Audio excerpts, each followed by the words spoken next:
बंधु माने आजिर एही भिडियोरे मु आपण माननकु भगवानଙ୍କ द्वारा प्रदत्त मनुष्य जाति पाई एक भेटी विषय जणाइबी। जो चमत्कारी भेटी को आमे समस्ते प्राय अणदेखा करि देई थाउ। तेबे आजिर एही भिडियोटी आपण माननक पाई एते लाभदायक अटे जहा द्वारा आपण निज सहित अन्य मानकर मध्य भलो करि पारिबे। तेबे बंधु माने सेथिपाई भिडियोटी को स्किप न करी आपण माने शेष पर्यंत निश्चय देखंतु। आज मु आपण मानकु दुब घासर एक चमत्कारी प्रयोग विषय कहिबाकु जाउछि। बंधु माने दुब घासर एही चमत्कारी प्रयोग आपण मानकर जीवन को बदलाई देबो। दुब घासटी प्राय सबु जगार बहुत सहजरे ही मिल जाए थाए एवं आमे मध्य एहाको साधारण बोली भाभी थाउ। मात्र बंधु माने दुब घासटी कोनोसी साधारण घास होई न थाए। आपण माने निश्चय एकथा जानिथिबे एवं देखिथिबे जे आमर अधिकांश पूजा पाठरे दुब घासर व्यवहार करा जाई थाए। दुब घासटी अनेक चमत्कारी शक्ति रे भरी होई रही थाए। दुब घासर चेररे स्वयं मां गंगांकर वास होई थाए एवं एहार गुप्त रहस्य विषय बहुत कम लोक ही जानी थांती। एही दुब घासटी देवी दुर्गा तथा भगवान गणेश को चढ़ा जाय थाए एवं एहाकु चढ़ाइबा द्वारा देवी दुर्गा एवं प्रभु गणेश अत्यंत प्रसन्न होई थांती एवं प्राचीन शास्त्र रे एहार अगणित चमत्कारी लाभ विषय मध्य वर्णना करा जायछि। तेबे से सबु मध्यरु आज मु आपण माननकु दुब घासर किछि आयुर्वेदिक किछि तांत्रिक एवं किछि धार्मिक प्रयोग विषय कहिबाकु जाउछि। तेबे ए सबु विषय जानिबा पई आपण माने भिडियो को स्किप न करी शेष पर्यंत निश्चय देखिबे। बंधु माने एही जे दुब घास रही थाए ताहा हमर भारत वर्ष रे बहुत सहजरे ही मिली जाई थाए। दुब घासर एक विशेष गुण हेउछि जे एहा बहुत कम जल रे मध्य निजर जीवन यापन करि नै थाए। अर्थात सुखिला जगार मध्य दुब घासटी आराम से बंची जाय थाए। तेबे बंधु माने आमे माने सर्वप्रथमे एहार आयुर्वेदिक प्रयोग विषय जानिबा। बंधु माने दुब घास द्वारा आपण माने निज जीवनर अनेक गुड़िए समस्या को दूर करि पारिबे। बंधु माने जो माने साधक होई थांती जंगल रे रही साधना करि थांती से माने मध्य दुब घासर प्रयोग करि थांती। तेबे बंधु माने जो माने साधना करि थांती से माने मास मास वर्ष वर्ष धरी साधना करि थांती एवं साधना करिबा समय से माने कोनोसी भी खाद्य किंबा जल ग्रहण करि न थांती। तो से माननकु अधिक समय पर्यंत भोक एवं शोष न लागिबा पई से माने एही दुब रसर प्रयोग करि थांती। कारण दुब घासर रस पीवा द्वारा 21 दिन पर्यंत भोक लागि न थाए एवं 21 दिन पर्यंत से माने निजर साधना को बहुत सहजरे ही संपन्न करि पारि थांती। एहा परे दुब घास आपणकर शरीरर तापमात्रा को मध्य कम करि थाए, शरीर को ठंडा रखि थाए। खरा दिन रे आम शरीर रे गरम बढ़ी जाय थाए एवं आमको बहुत गरम मध्य अनुभूत होई थाए एवं एही अत्यधिक गरम आमर चिंतार कारण मध्य पालटि जाय थाए। तेबे एपरि परिस्थिति रे दुब घास आमको अनेक चमत्कारी फायदा देई थाए। एहा आम शरीरर तापमात्रा को कम करि थाए एवं शरीर रे ठंडा पहुंचाई थाए। तेबे सेथिपाई आपण गोटिए कप दुब घासर रस नियंतु एवं 4-5टी मिश्रीर दाना पकाई दियंतु। तापरे एहाको गोलाई आपण पी दियंतु। अध घंटा भितर ही आपण निज शरीर रे ठंडा अनुभव करि पारिबे। वनस्पति शास्त्र रे दुब घास विषय स्पष्ट उल्लेख करा जायछि जे प्रतिदिन आपण जदि एहार 1 कप रस को लगातार 2 सप्ताह पर्यंत पियंती तेबे अर्श एवं भगंधर भली समस्या दूर होई जाय थाए एवं जदि आपणकर रक्त संबंधित समस्या थाए तेबे ताहा मध्य ठीक होई जाय थाए। एहा व्यतीत एहा आपणकर बुद्धि को मध्य तीक्ष्ण करि थाए।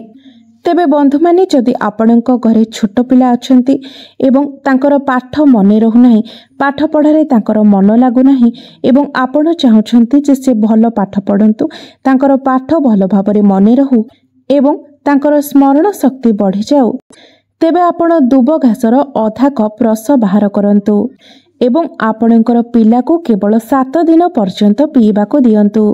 देखिबे आपणकर पिलार वृद्धि बुद्धि प्रखर हेबाको लागिबो। एवं स्मरण शक्ति मध्य वृद्धि हेबाको लागिब। प्रतिदिन एहार रसकु पीवा द्वारा मन को शांति मिली थाए। श्वास एवं बीपी संबंधित समस्या को मध्य यह ठीक करिबार कार्य करिथाए। तेबे एहार गोटे कप रस आपण लगातार 1 मास पर्यंत पियंतु। आपणकर जदि श्वास किंबा बीपी संबंधित समस्या थाए तेबे ताहा आपणकर ठीक होई जिवो। एबे आसंतु जानिबा एहार दिव्य चमत्कारी प्रयोग विषय रे। तेबे बंधु माने सेथिपाई भिडियोटी को शेष पर्यंत निश्चित देखंतु, कारण अधा ज्ञान सर्वदा क्षतिकारक होइथाए। तेबे भिडियो शेष रे मु आपणको एहार एक गुप्त प्रयोग विषय मध्य कहिबी, जहाँ आपणको धनवान बनाइबारे सहायता करिवो। आपणको जीवन रे चलिथिबा समस्त धनजनित समस्या दूर होई जाय पारिबो। बंधु माने जदि आपण प्रत्येक दिन दुब गछर चेर को घोरी किंबा पाउडर बनाई रखी ताहाको आपण तिलक करी निज मथारे प्रतिदिन लगांती, तेबे एहा द्वारा आपणकर बुद्धि स्थिर होइथाए एवं आपणकर स्मरण शक्ति मध्य वृद्धि होइथाए। एपरिकी एहा आपणकर चेहरा रे चमक मध्य आनिथाए। बंधु माने जदि आपण दुब घास को माँ दुर्गा किंबा भगवान गणेश को अर्पण करी तापरे सेही दुब को आनी निजर पर्स रे रखंती किंबा निजर धन रखुथिबा स्थान रे रखंती, तेबे एहा द्वारा आपणको गृह रे धनर वृद्धि होइथाए एवं अजथा खर्च मध्य कमी जाइथाए। आपणको आकस्मिक धन प्राप्ति होइथाए। आपणको गृह को धन आसीबार अनेक गुड़िए मार्ग खोली जाइथाए। बंधु माने दुब घासटी को साक्षात माँ दुर्गांकर स्वरूप बोली माना जाइथाए। एहा कोनोसी साधारण घास नुहे, एहार मूल रे स्वयं गंगा माता वास करिथांती। सेथिपाई दुब घास को बहुत पवित्र बोली माना जाइथाए। एहा जेउ स्थान रे थाए सेही स्थान को पवित्र बनाई देइथाए। तेबे एहा आपण भगवान को चढ़ाई तापरे निज पर्स रे निश्चय रखंतु। एहा आपणकर खर्च को रोकिबार कार्य करिथाए एवं आपणको गृह रे धनर वृद्धि करिथाए।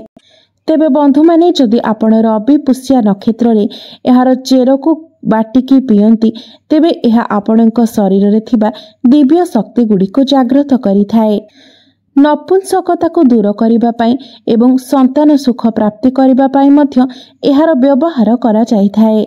बंधु माने जदि बारंबार गर्भपात होइथाए तेबे आपण प्रतिदिन एहार अध कप रसरे मिश्री मिसाई पियंतु एवं आपणको पत्नीकर अंटारे दुब घासर 5टी चेर बांधी रखंतु। एपरि करिबा द्वारा गर्भपात रोकी होई जाइथाए एवं आपणको संतान सुख प्राप्ति होइथाए। नपुंसकता मध्य दूर होइथाए। एपरि मध्य कुहा जाइथाए जे जदि आपण सप्ताह रे 2 थर मध्य एहार रस को पीथांती, तेबे एहा आपणको शरीर को अनेक गुड़िए रोगरु रक्षा करिथाए एवं बुढ़ापा मध्य आपणको मध्यरे शीघ्र आसी न थाए। आपण अधिक दिन पर्यंत युवावस्थारे रहिथांती। आयुर्वेद रे एहाकु अमृत समान माना जाइथाए। आपण माने पुराना समय लोक माननकु निश्चित देखिथिबे, जो माने कि 100 वर्ष पर्यंत निरोगी एवं सुस्थ भावरे बंची पारुथिले एवं 100 वर्ष पर्यंत मध्य सेमानको मध्यरे वार्धक्य एते शीघ्र आसुनथिला, अर्थात सेमाने अधिक बयस पर्यंत सुस्थ एवं सुंदर रहुथिले। बंधु माने जदि आपण जेते रोजगार कला परे मध्य आपणक पाखरे पैसा रहुनाही, ताहा कोनोसी ना कोनोसी बाटरे खर्च हो जाउछि एवं गृह रे सर्वदा आर्थिक संकट देखा देउछि, तो आपण भगवान श्री गणेश एवं माँ लक्ष्मी को गणेश चतुर्थी किंबा कोनोसी भी शुभ दिन रे 5टी दुबरे 11टी गंठी पकाई प्रभु गणेश को अर्पण करंतु। गणेश लक्ष्मीकर जो मूर्ति रही थाए सेठी आपण 5टी दुबरे 11टी गंठी पकाई अर्पण करंतु। ज्योतिष शास्त्र अनुसार एपरि करिबा द्वारा आपणकर आर्थिक संकट शीघ्र दूर हो जाए। आपणकर संचित अर्थ रे वृद्धि होइथाए। जो अजथा खर्च हेउथिला सेथिरे नियंत्रण आसी थाए। बंधु माने एहा व्यतीत जदि आपणकर कोनोसी मनस्कामना पूर्ण करिवार अछि, आपणकर एपरि किछि इच्छा अछि जहा आपणकर जेते चेष्टा कला परे मध्य पूर्ण होई पारु नाही, तो एपरि परिस्थिति रे आपण गाई क्षीर रे दुब को बाटी ताको आपण तिलक करी मथारे लगांतु। तो आपण प्रत्येक दिन जदि यार तिलक निज मथारे लगाते तो एपरी करबा द्वारा खूब शीघ्र आपणकर समस्त मनस्कामना गुड़िक पूर्ण होता है। जदि आपणक गृहरे सर्वदा कलहर वातावरण लगी रहुछि, आपणक गृहर सदस्य मानक मध्यरे मनांतर मतांतर हेउछि, तो गृहरे शांति आनिबा पई आपण प्रत्येक बुधवार दिन गाई को सबुज रंगर दुब घास खाइबाको दियंतु। अर्थात ताजा दुब घास आपण गाई को खाइबाको दियंतु। आपण जदि प्रत्येक बुधवार दिन गोमाता को दुब घास खाइबाको दियंती तो गृहरे क्लेश दूर होइथाय। आपणक गृहर सदस्य मानक मध्यरे भल पाइबा एवं विश्वास बढ़िथाय, एकता बढ़िथाय। ज्योतिष शास्त्र अनुसार धन प्राप्ति करिबा पई किंबा निजर मनस्कामना को पूर्ण करिबा पई आपण बुधवार दिन 11टी किंबा 21टी दुब प्रभु श्री गणेश को अर्पण करंतु। ध्यान रखिबे जेमिति प्रत्येक दुब आपण जोड़ा जोड़ा करिकी चढ़ांती, अर्थात 2टी दुबरे आपण गोटिए सूतारे गंठी पकाई देबे। तापरे आपण प्रभु गणेश को सही दुब को अर्पण करिबे। एपरि करिबा द्वारा आपणको प्रभु गणेशंकर विशेष कृपा प्राप्ति होइथाय। अग्रपूज्य भगवान गणेशंकर पूजारे दुबर विशेष भावरे प्रयोग करा जायथाय। आपण जदि प्रत्येक दिन प्रभु गणेश को दुब अर्पण करती तो आपणको कुबेर सम धन प्राप्ति होइथाय। मान्यता अछि जे जदि आपण बुधवार दिन गणेश मंदिर रे दुबरे 11टी गंठी पकाई प्रभु गणेश को अर्पण करती तो आपणको कुंडली रे जदि बुध ग्रह खराब स्थिति रे थांती तो तांकर दुष्प्रभाव कम हो जाए। आपणको कुंडली रु बुध दोष समाप्त हो जाए। तेबे आपण जो दुब व्यवहार करिवे ध्यान रखिबे सेही दुब जेमिति कोनोसी अपरिष्कार जगार आपण न आनंती, सबु बेले परिष्कार जगार आपण दुब आनिबे। एवं आपण जदि प्रत्येक बुधवार दिन प्रभु गणेश को दुब अर्पण करने को चाहते तो आपण चाहिए गोटे परिष्कार जगार दुब लगाई पारिबे किंबा गोटे कुंडरे मध्य आपण दुब लगाई पारिबे, जहा फल आपण को परिष्कार दुब मिल जिवो। तो बंधु माने मोर एही भिडियोटी जदि आपण मानक भल लगी थाए तो भिडियोटी को लाइक करी चैनल टी को सब्सक्राइब करि देबे एवं कमेंट बॉक्स रे भक्ति एवं श्रद्धार सहित जय श्री गणेश निश्चय लिखिबे।